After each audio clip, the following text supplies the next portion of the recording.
ಕಾರಿನಲ್ಲಿ ಅಕ್ರಮ ಗೋಕಳ್ಳತನ ಮಾಡುತ್ತಿದ್ದ ಗೋಕಳ್ಳರನ್ನ ಬೆನ್ನಟ್ಟಿದ ಅಂಕೋಲದ ಪೊಲೀಸರು 5 ಆರೋಪಿಗಳನ್ನು ಬಂಧಿಸಿ ಅವರ ಬಳಿ ಸಿಕ್ಕ 2 ಹಸುಗಳನ್ನು ರಕ್ಷಣೆ ಮಾಡಿದ್ದಾರೆ.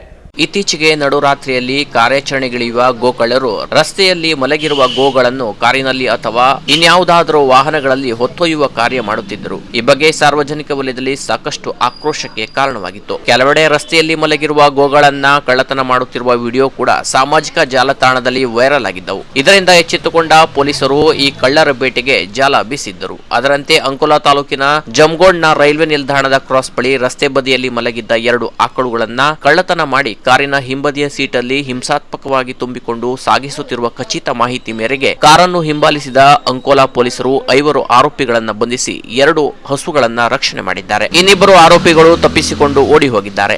ಮಂಗಳೂರಿನ ಸುರತ್ಕಲ್ನ ಕಾಟಿಪಾಳ್ಯ ನಿವಾಸಿ ಅಬ್ದುಲ್ ಅಜೀಂ ಅಬ್ದುಲ್ ಖಾದರ್, ಮಂಗಳೂರು ಸುರತ್ಕಲ್ ಜೋಕ್ಳೆಬೆಟ್ಟು ನಿವಾಸಿ ಮಹಮ್ಮದ್ ಮುಸ್ತಾಕ್, ಮುಲ್ಕಿ ನಿವಾಸಿ ಮಹಮ್ಮದ್ ಸುವಾನ್ ಅಬೂಕರ್, ಉಳ್ಳಾಳ ನಿವಾಸಿ ಮಹಮ್ಮದ್ ಇರ್ಬಾಜ್ ಉಲ್ದಾಳ್, ಸೂರತ್ಕಲ್ ನಿವಾಸಿ ಮಹಮ್ಮದ್ ಆಸಿಕ್ ಅಶ್ರಫ್ ಬಂಧಿತ ಆರೋಪಿಗಳಾಗಿದ್ದಾರೆ. ಮಂಗಳೂರಿನ ಮಹಮ್ಮದ್ ಅಜೀಂ ಮತ್ತು ಇನ್ನೋರ್ವ ಆರೋಪಿ ಪರಾರಿಯಾಗಿದ್ದಾರೆ. ಈ ಕಾರ್ಯಾಚರಣೆ ವೇಳೆ ಆರೋಪಿಗಳು ಪೊಲೀಸರ ಮೇಲೆ ಕಾರ್ ಹಾಯಿಸಿ ತಪ್ಪಿಸಿಕೊಳ್ಳಲು ಪ್ರಯತ್ನಿಸಿದ್ದರು. ಆದರೆ ಪಿಎಸ್ಐ ಉದ್ದಪ್ಪ ದರಪ್ಪನವರ ನೇತೃತ್ವದ ತಂಡ ಮಾತ್ರ ಇವರನ್ನು ಬೆನ್ಬಿಡದೆ ಹಿಡಿದು ಗೋಕಳ್ಳರ ಹೆಡೆಮುಡೆ ಕಟ್ಟಿದ್ದಾರೆ. ರಕ್ಷಣೆ ಮಾಡಲಾದ 2 ಹಸುಗಳನ್ನ ಪಶುವೈದ್ಯಕೀಯ ಆಸ್ಪತ್ರೆಯಲ್ಲಿ ಚಿಕಿತ್ಸೆ ಕೊಡಿಸಲಾಗಿದೆ. ಈ ಕೃತ್ಯಕ್ಕೆ ಬಳಸಿದ ಹುಂಡೆ ಕಂಪನಿಯ ಬಿಳಿ ಬಣ್ಣದ ಕಾರು, ಬೆಂಗಾವಲಿಗಿದ್ದ ಹೋಂಡಾ ಸಿಟಿ ಕಾರು, ವಿವಿಧ ಕಂಪನಿಗಳ ಮೊಬೈಲ್ ಫೋನ್ಗಳು, ಹಗ್ಗ ಮತ್ತಿತರ ಸಾಮಗ್ರಿಗಳನ್ನು ವಶಕ್ಕೆ ಪಡೆಯಲಾಗಿದೆ. ಈ ಕಾರ್ಯಾಚರಣೆಯು ಜಿಲ್ಲಾ ಪೊಲೀಸ್ ವರಿಷ್ಠಾಧಿಕಾರಿ ಎಂ ನಾರಾಯಣ್, ಹೆಚ್ಚುವರಿ ಪೊಲೀಸ್ ಅಧೀಕ್ಷಕರಾದ ಕೃಷ್ಣಮೂರ್ತಿ, ಜಗದೀಶ್, ಡಿವೈಎಸ್ಪಿ ಗಿರೀಶ್ ಮಾರ್ಗದರ್ಶನದಲ್ಲಿ ಅಂಕೋಲಾ ಪೊಲೀಸ್ ನಿರೀಕ್ಷಕ ಚಂದ್ರಶೇಖರ್ ಮಠಪತಿ, ಪಿಎಸ್ಐ ಐ ಉದ್ದಪ್ಪ ದರೆಪ್ಪನವರ್, ಸಿಬ್ಬಂದಿಗಳಾದ